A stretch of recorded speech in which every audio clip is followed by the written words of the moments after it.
Basically, what you want to do is take all the essential nutrients. 60, that's 60 minerals, 16 vitamins, 12 essential amino acids, and 3 essential fatty acids. And they're called essential nutrients for 2 reasons. Number 1, your body cannot manufacture them. You must consume these every day, either as food or as supplements. Number 2, if any one of these essential nutrients is missing for a couple of months, couple of years, you get on the average 10 deficiency diseases. You have everything to gain, nothing to lose by supplementing properly. Well, the medical profession, of course, has this malignant, dumb belief that you can get everything you need from your 4 food groups. My favorite article of all time in the press was April 6, 1992, Time magazine, cover article, The Real Power of Vitamins. New research shows it may help fight cancer, heart disease, and the ravages of aging. 6 positive pages. If you haven't read it, I'd urge you to go to a public library, school library, dig it out and read it. There was only one negative sentence, and as you might guess, it was offered by a medical doctor who was actually contacted by the writer of the article, said, "What do you think about vitamins and minerals and trace minerals as supplements for human nutrition?" Here's what he said, quote, "Popping vitamins doesn't do you any good," sniffs Dr. Victor Herbert, a professor of medicine at New York City's Mount Sinai Medical School.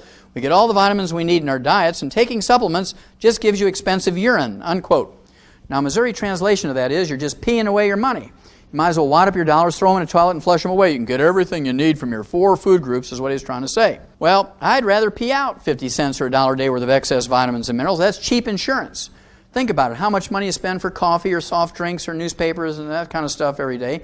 50 cents to $1 a day to maintain and repair your body.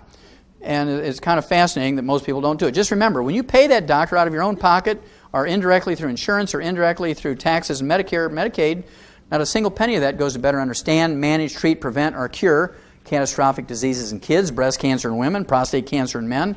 Now, a lot of people ask me, why did you call your original tape Dead Doctors Don't Lie?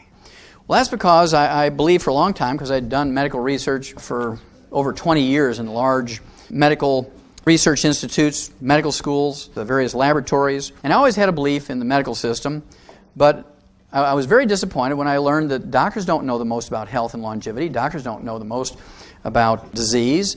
They do know about procedures, how to fix your bones when you break them and that sort of thing, how to do a CAT scan. And so I began to look in the medical journals, and sure enough, the first article ever published on health and longevity of American doctors was published in JAMA in June 15, 1895, a little over 100 years ago. They said at that time doctors lived to be 54.6.